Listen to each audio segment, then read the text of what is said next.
inconvenience this is going to cause. I'm just actually playing with a few things here to see if I can get things working a little bit better for us. I apologize for everything that's setting up here. Hopefully this will work out. I'm just getting a few things together. Again, welcome to my times here. One second.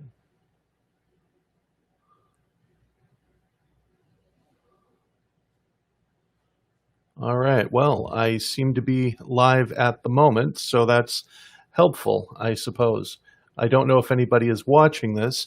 This is actually the devotional. I am trying out a new software platform for doing this, so hopefully this will work out. If you can see me, just drop me a line, say hello. Apparently it should be working on all cylinders. I'm even putting this on my regular Facebook page, so hopefully that'll work. In any case, I just wanted to say good morning. Welcome to our time together. Hopefully everything is going to work out well. I am trying, like I said, a few new things. Again, thank you for your time and your patience. I'm just hoping that this is going to be helpful for you. Anyway, we are going through the book of Ecclesiastes piece by piece. And so if you are interested, we are going to be reading through the second half of chapter 11 into the first half of chapter 12 of Ecclesiastes and doing some quick examination and work to see what kinds of things are going on there. And I just wanted to say welcome to those of you who are able to show up and see this. Good morning, Elizabeth. Good morning, Simon. I apologize again for the kind of weirdness here. I'm hoping this will be a better system to do these things. And if in the future this works, this will be one of the ways that we as a church try to reach out to people. This should be going to a couple of different places on Facebook and YouTube at the same time, which, cuts an awful lot of workflow for us. And also it gives me a single unified chat so I can see what you guys are saying. And that's going to be useful, hopefully. In any case, as I said, we were going through Ecclesiastes. And as you also know, this is near the end of my time with you guys. This is a devotional series that's been done while Pastor Steve is on vacation. Please continue to be in prayer for him and his family as he's continuing to rest. Hopefully now that apparently he's got all his things done in the backyard, hopefully now he can spend some time to relax. I hear today's going to be a great day for that. So hopefully that'll be something that he's going to do. But in the meantime, we're still going to finish off the last two segments of Ecclesiastes. And also be praying for me tomorrow, because apparently I have to do that whole Friday Funnies thing. And as you may have recognized, I'm not the funniest when it comes to these things. So pray for me. Anyway, again, we're going through Dave Gibson's book, Living Life Backward, which is an examination of the book of Ecclesiastes, coming from the perspective that Ecclesiastes tells you to live your life, recognizing what end we're coming to. So I'm going to start to read now chapter 11, verse 7 of Ecclesiastes. Light is sweet, and it is pleasant for the eyes to see the sun. So if a person lives many years, let him rejoice in them all. But let him remember that the days of darkness will be many. All that comes is vanity. Rejoice, O young man, in your youth, and let your heart cheer you in the days of your youth. Walk in the ways of your heart and in the sight of your eyes, but know that for all these things God will bring you into judgment. Remove vexation from your heart and put away pain from your body. For youth and the dawn of life are vanity. Remember also that your Creator in the days of your youth, before the evil days come and the years draw near, which you will say, I have no pleasure in them. before the sun and the light and the moon and the stars are darkened and the clouds return after the rain. In the day when the keepers of the house tremble and the strong men are bent and the grinders cease because they are few. And those who look through the windows are dimmed and the doors on the street are shut. When the sound of the grinding is low and when one rises up at the sound of a bird and all the daughters of song are brought low. They are afraid also of what is high, and terrors are in the way. The almond tree blossoms, the grasshopper drags itself along, and desire fails. Because man is going to his eternal home, and the mourners go about the streets. Before the silver cord is snapped, or the golden bowl is broken, or the pitcher is shattered at the fountain, or the wheel is broken at the cistern, and the dust returns to what as it was, and the spirit returns to God who gave it. Vanity of vanities, says the preacher, all is vanity. Again, not the most uplifting passage to see. It's unlikely we're going to see this on a coffee cup anytime soon, but these are valuable words. Now remember, first of all, that when the preacher, the writer of Ecclesiastes, talks about vanity, he's not talking about meaninglessness. More to the point, he's talking about things that go away quickly, things that you don't see very, very much. They're real, they are physical, or they're around or tangible, but they don't stay long. Think flower of the grass. Think breath on a winter's morning. Think something that doesn't last long. And that's what we see here. He's talking about something that is important, that youth is not long and that old age is coming. And so that's the section for today, 1 foot in the grave. And this is from the text of Living Life Backwards. So hopefully this will be useful.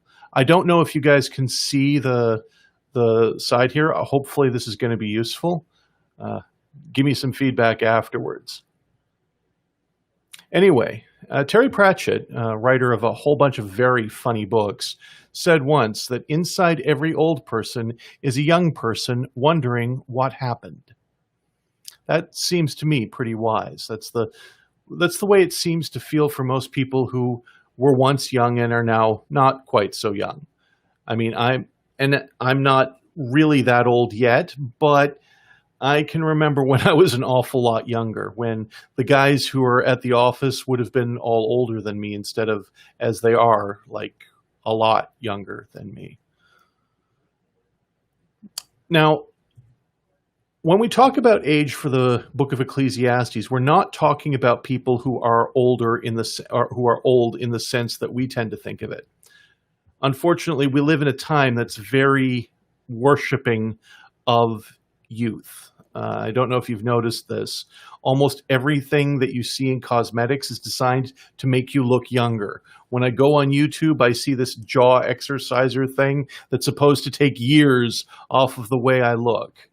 There are people who spend hours and days and years trying to avoid the fact that they are going to grow older and someday grow old. But when we look at Ecclesiastes, we're not talking merely about being older than other people. From the preacher's perspective, if you've got your faculties and you're able to get around, you're not... I'm sorry. What's what? Simon? I'm sorry, I don't quite understand. Anyway, just let me continue.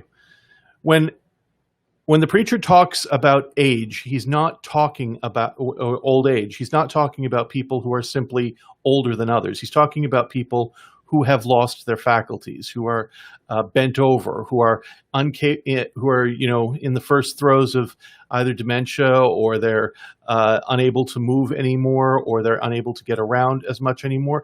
There are people who are much younger who are facing more understandings of old age, and there are people who are older who are not actually in old age yet. A friend of mine told about her 82-year-old mother who just recently got a hole-in-one in golf. I'm a lot younger than 82, and I'm not going to be getting a hole-in-one in golf anytime soon. Oh, Simon asks me what the background was that I was using. Just give me a moment here. This background here, that's actually the roof of a church in South Korea, and that's their representation of Newfoundland on their missions world map. So I took a picture of it while I was there. It was my church when I was living in Korea. Anyway, it's part of my testing here to see if I can get things working. I apologize for the distraction there. Anyway, in Ecclesiastes 11, 7 to 12, 8, which is the section I just read, you have to remember that perspective remains important. The perspective we see about what our life is, the way we see our life, is going to be important for how we live our life. And that's a really big theme throughout Ecclesiastes. The idea is to keep a good perspective. And a good perspective from the book of Ecclesiastes is to remember what the end is going to be like. Both whether that means that you're going to actually face God and judgment, whether that means that the things that you right now love and are living for are going to someday pass away, or whether it means that some of the vitality and ability that you have right now is going to be gone someday. Ecclesiastes is about the idea that your perspective is important. The question for this day is going to be, how are we going to see old age? Now, not all of us do see old age, to be honest. There are people who die very early. But for most of us, if we survive youth, we're going to see old age. That's the way that's the way it is. Even if we think that everything is going fine and perfectly throughout our lives, at some point, we're going to see old age and things will stop working as they see fit. And that we will see old age is a given. The question is going to be, how are we going to see it when it comes? And according to Ecclesiastes 11, 7 to 12, 8, how we see our old age is going to depend in large measure what we do now while we have capacity, while we have youth, as Ecclesiastes would imagine. And again, I mean youth in the sense that you have the faculties and abilities, not youth in the sense that you're young. Like I said, there are 80-year-olds who are younger than some 40-year-olds in this sense. And which means that if you are capable of getting around, if you're capable of understanding what I'm talking about right now, in all honesty, from the Ecclesiastes perspective, you've still got some time before old age, at least in this estimation.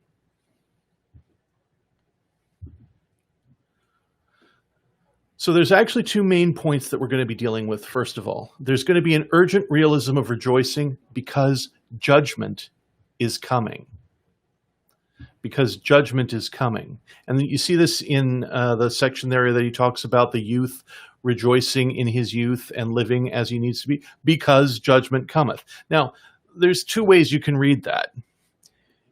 The way that most people read it immediately is, I think, the simplest reason and maybe the least useful reason.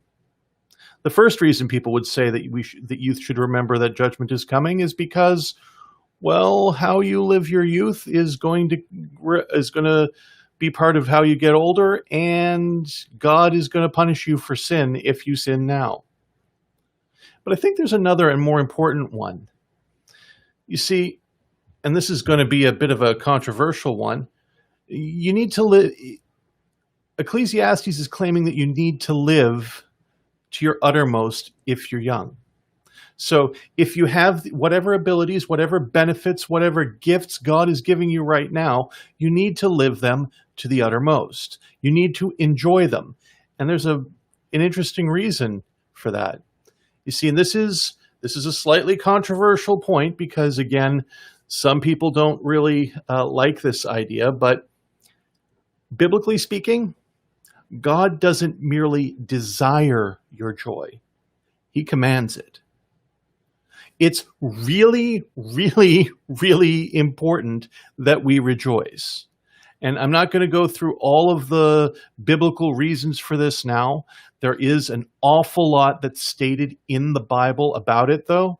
There's, in fact, entire books written about this, and I think they're correct. God desires, God commands that we be joyful, that we find joy in the things that God has given us, first of all, but most especially in God Himself. You see, and this is hard to fathom sometimes because we imagine that joy is something to be gained in something other than God. We imagine that ultimate joy is something, God can give us, but it isn't something that's inherent to our understanding of God.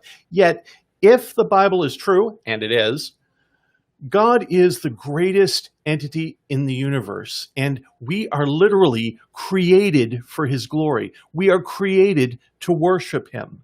And insofar as we are created to worship Him, it's important that we recognize that we enjoy Him. That's what worship is. To enjoy God is to worship Him. The Westminster Shorter Catechism actually, when it's writing the first Q&A, it's going to say, what is the chief end of man? The chief end of man is to love God and enjoy Him forever. You see, part of our job as Christians is to enjoy God. And if that's the case, that means that the gifts that God gives us are not given us merely to feel bad about. Our gifts are given to enjoy. The author, David Gibson, will give the example of a parent giving a gift to a child. Well, there are two ways for the child to misuse the gift. First of all, to use the gift to damage himself. That's something that the parent or whoever gives the gift would not be interested in seeing. That's what we do when we take the gifts of God and use them in ways that God wouldn't have us use them. They're using the gifts of God to, in fact, destroy someone he loves, namely ourselves. But there's a second way we can misuse a gift of God. We can put it on a shelf and never enjoy it. I don't think anybody who gives gifts is really happy if the person we give the gift to doesn't ever enjoy the gift. If the gift is something that you don't like, it's not really edifying to the giver that you don't like it. That's something that sometimes happens. And unfortunately, that is the case. It's important, though, that we enjoy God. God isn't interested merely in our grudging acceptance and our grudging obedience. He wants our joyful obedience. He wants us to rejoice in Him. And so joy is very important. And you see, what we are able to rejoice in now is going to shape the way we live later. What we are understanding to enjoy now will be, in some ways, the things that help us to enjoy what happens later. What you rejoice in now will shape your old age. Once you no longer have the gifts that you have, you will have, at some level, the memories of the gifts, but more importantly, you'll have the heart that has been worked together to be the kind of heart that rejoices in things. That's what it means when it says to walk in the way of your heart in Ecclesiastes 11 and 12. You see, the way we rejoice now will shape our old age. And there's a very simple way we can deal with this. We can start with being thankful.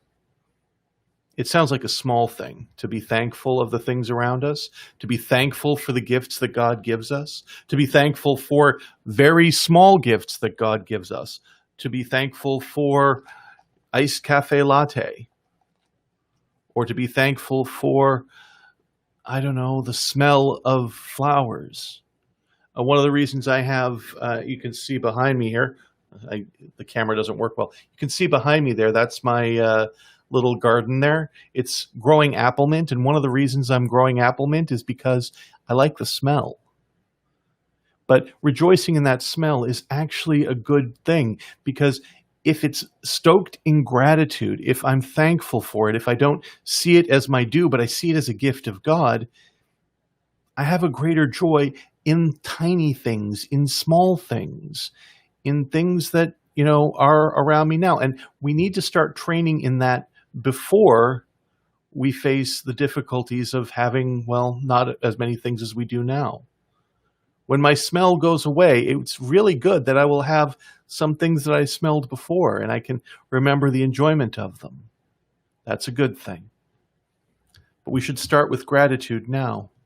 This is a quote from a book on the biography of John Stott. I'm hoping that, unfortunately, sometimes if I turn this off, I'll lose sound. I just want to give you a moment to look at it, and then I'll read it.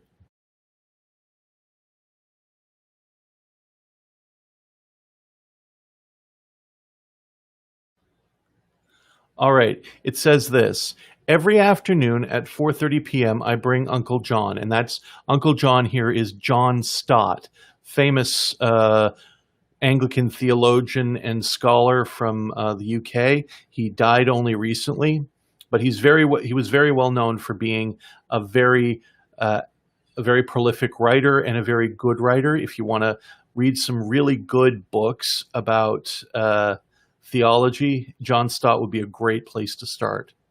Anyway, he says, every afternoon at 4:30 p.m., I bring Uncle John a cup of coffee. As soon as I set the cup on his desk, he almost always says, somewhat playfully, "I'm not worthy," usually without moving his bowed head from his papers. One afternoon last week, I felt that it was particularly silly for him to equate worthiness with a cup of coffee. When he said, "I'm not worthy," I responded, "Sure you are." After a few moments, he said, "You haven't got your theology of grace right." I said back, "It's only a cup of coffee, Uncle John." As I went into his kitchen and began putting things away, I heard him mutter, still with his head bowed to his papers, "It's just the thin end of the wedge." You see, the issue here is that oftentimes we don't get thankful for things because we imagine they're our due, that God somehow owes us this, that the world somehow owes us this. And there's nothing that's a greater killer of joy than the feeling of entitlement. And so when John Stott says, "I'm not worthy of this cup of coffee," he's putting voice to the reason that he should be grateful for the taste of a coffee. You see, it's only somewhat jokingly that I know that there is a good and loving God because of the existence of caffeine. I actually have a t-shirt that says that. It's the cosmological proof for the existence of God, and it's a picture of a caffeine molecule. A friend of mine made it while I was a student, while I was a pastor in South Korea. But yeah, it's important that we remain in gratitude, that we be thankful for the things that we're given, and start with the small things. Do you have a house? Do you have a roof over your head? Do you have friends? Do you have food today? Do you have the ability to hear the word of God spoken to you? Do you have a copy of the word of God? We are so greatly blessed. And yet, because we live in a world where we imagine that we are owed these things, so often we don't live in gratitude. And that's the point of the doctrine of grace that John Stott is talking about here. We need to be the kinds of people who see things as God's good gift for us, as not merely a positive thing in our lives, but as God being kind to us through his good gifts. Anyway, I'm noticing that I'm going a little over time here, so I'm just going to see if I can get through these quickly here because I'm not finished yet.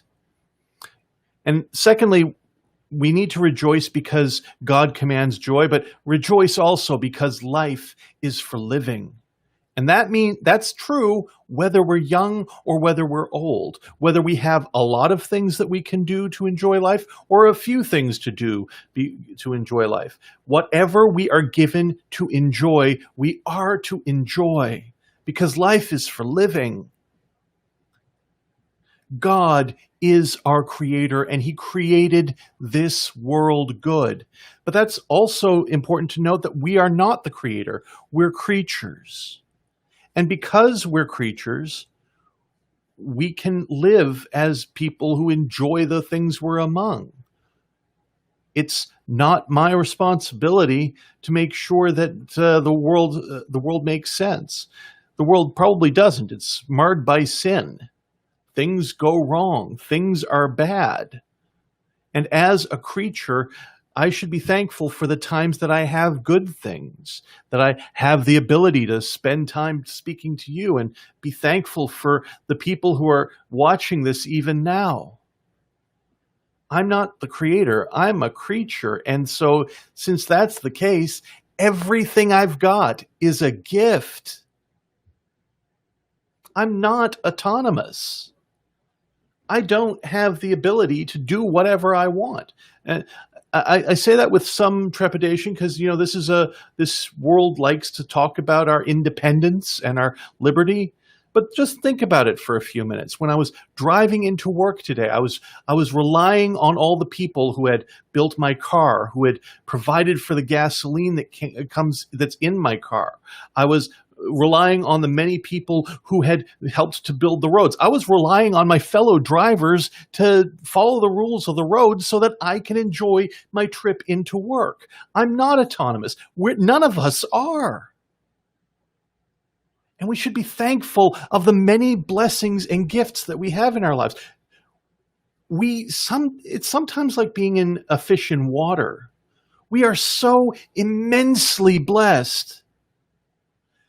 And yet, because we're so immensely blessed, we almost lose sight of how much blessing we have in our lives. And I don't mean that as just as the benefits, but do you have any concept of just how amazing it is to have friends? I mean, not everybody has friends. I'll go out on a limb and point that out. But to have people in your life who care for you and love you. And if you don't have friends right now, hi, I'm right here. You can just drop me a line. I'm good for more friends. I like them. But the blessing of having friends is immense. And yet so often we're not thankful for it. We don't live in joy of it. I'm not rejoicing necessarily in my friends. And this world isn't how it's supposed to be. There will come a day when we will no longer be able to expect to recover from setbacks. Now that I'm slightly young, when I get a cold, I assume things are going to someday be better. I'll someday get over this cold. There will someday be a cold I won't get over. There will be an illness that will finally lay me low. Yet right now I have health. Right now God is giving me the ability to live and to live well. And I am living my life and rejoicing in it because God has given me this time to rejoice. This won't always be the case. And so, some reflection questions. Reflect on your attitude to old age. Do you think that old age stops you, that old age eliminates your ability to have joy?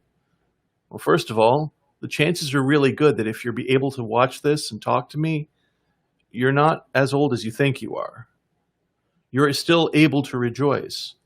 Even if you're not able to get out of your bed right now, you're able to pray for your fellow people. You're able to think about the gifts that God has given you right now, even the ability to be part of an interaction like this. But most of us are a lot younger than that. And we are able to live lives that are useful. We are to live as for all that we're given, whether we're young or old. That's what it's about, to live as we need to. So how does Ecclesiastes challenge our attitude to old age, especially given the society we live in, where we imagine that old age is some kind of weird disease that we want to shunt off somewhere to a home somewhere? And just let me rant for a second here. One of the things I'm finding very interesting is that I live next to my mom, and she's a great woman. She's got lots of interesting things to say. I actually really enjoy her company. But some of the things that I find rather interesting is she reflects on the things that have been beautiful in her life. That's, by the way, the last question here. If you are old, how can you rejoice in God's gifts and be thankful for gifts past? My mom is thankful for gifts past, for the many blessings that she's had in life. And as she is thankful in my presence for the things that has happened in her life, I'm beginning to want to see things put into my life that are going to be things I can be thankful for later, whether that's friendships or whether that's time with other people, whether that's family. And honestly, I have to say, I think most of us have got a problem in that we try to avoid older people. And by avoiding older people, we miss that wisdom that we can gain from actually just spending time with people who are older, especially people who are older who know how to rejoice in the good gifts they've been given. But also, if you're young, how can you remember your Creator? Remember that God has all things in hand. And is your future shaping your present? As I said, I want to be in a position many years from now when I can be reflecting on the way God has blessed me through the many years before my old age. So that means that right now I have to be the kind of person who lives the life that I'm going to look back on with fondness. So I have to be living the kind of life that would be useful now, that would be beautiful now, that would be beneficial now, so that in my old age, I'll be the kind of guy who loves things, who is grateful for things, who is marked by joy, in whose life the old age will look beautiful. Is it a new idea that God has commanded the enjoyment of the things He's given you? And again, be clear. I want to be clear here. That means that joy is not optional. We as believers know the God of the universe, and we live in His galaxies and His time, and He's given us gifts to enjoy. And it's important that we enjoy them. So if that's the case, perhaps we should be looking a little bit more at how we rejoice in the things that we've been given. Anyway, I am now way over time, so thank you for spending some time with me this morning. I enjoyed it immensely. I always enjoy looking deeply into the Word of God with you, my brothers and sisters. Again, welcome to Elizabeth from New Brunswick and Simon from across town. Thank you for commenting and saying hi to me. And I hope that this has been useful to you. Tomorrow is the last time I will be doing these, so you can join me, and it will be interesting because you can watch me be awkward while I try to be funny. So have a great day, and God bless.